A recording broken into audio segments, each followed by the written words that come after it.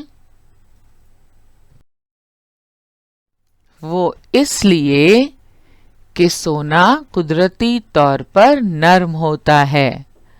نرم ہونے کی وجہ سے ہتھیار اور اوزار بنانے کے لیے اس کا استعمال نہیں کیا جا سکتا۔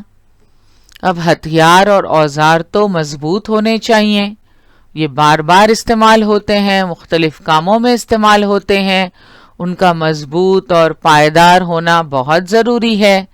مگر سونا قدرتی طور پر ایک نرم دھات ہے۔ نرم ہونے کی وجہ سے ہتھیار اور اوزار بنانے کے لیے اس کا استعمال نہیں کیا جا سکتا تھا۔ لہٰذا انسان نے سونے سے واقف ہونے کے باوجود تانبے کے ہتھیار اور اوزار بنائے۔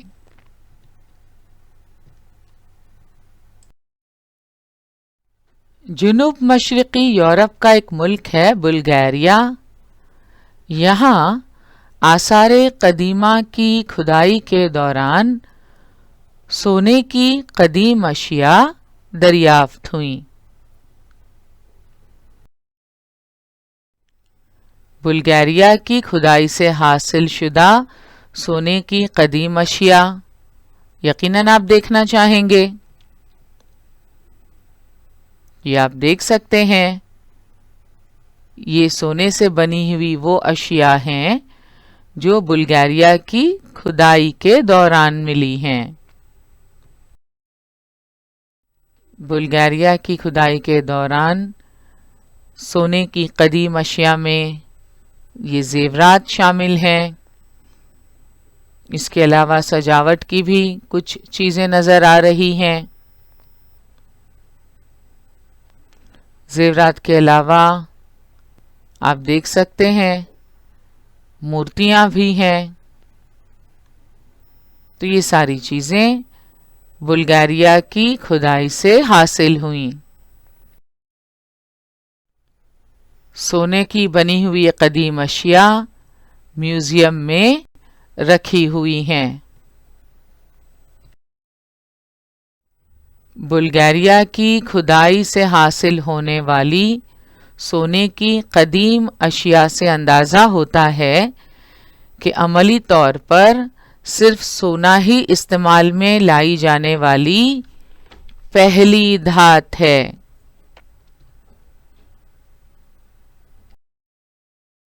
سونا قدرتی طور پر نرم ہونے کی وجہ سے ہتھیار اور اوزار بنانے کے لیے اس کا استعمال نہیں کیا جا سکتا تھا۔ سونے کے بعد انسان نے ایک ایسی دھات دریافت کی جس کی وجہ سے ہتھیار اور اوزار بنانا ممکن ہو گیا۔ وہ دھات کون سی تھی؟ وہ دھات تانبا تھی۔ جس زمانے میں تانبے کا استعمال شروع ہوا اس زمانے کو تانبے کا زمانہ کہتے ہیں۔ تو سٹون ایج کے بعد کاپر ایج یعنی تانبے کا زمانہ۔